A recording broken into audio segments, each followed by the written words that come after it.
আমি আল্লাহ কেমন ইঞ্জিনিয়ার বানাইছি মৌমাছিরে। মৌমাছির দিকে তাকায় দেখ, আমেরিকার মৌমাছি আর বাংলাদেশের মৌমাছির বাসা কত সুন্দর বানানো। এক একটা বাসার মধ্যে 20 কেজি মধু থাকে, গাছের ডালার সাথে নিচ দিয়া লাগানো ওই পুরা বাসাটা, খইয়া পড়িয়াও যায় না, কোনো নাট স্ক্রুপ কিছু নাই। এরপরে ওদের প্রত্যেকটা মধু রাখার বোতলের মুখ খোলা, নিচের দিকে 20 কেজি মধুর একটা ফোঁটাও জমিনে পড়ে না।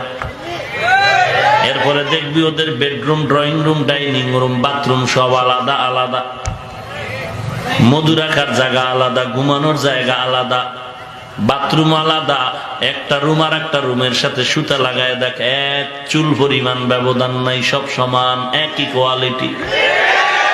আমেরিকার মৌমাছির দিয়ে তাকায় দেখ, বাংলাদেশের মৌমাছির বাসার দিয়ে তাকায় দেখ, মনে হয় যেন এরা সব একই ওস্তাদের ছাত্র।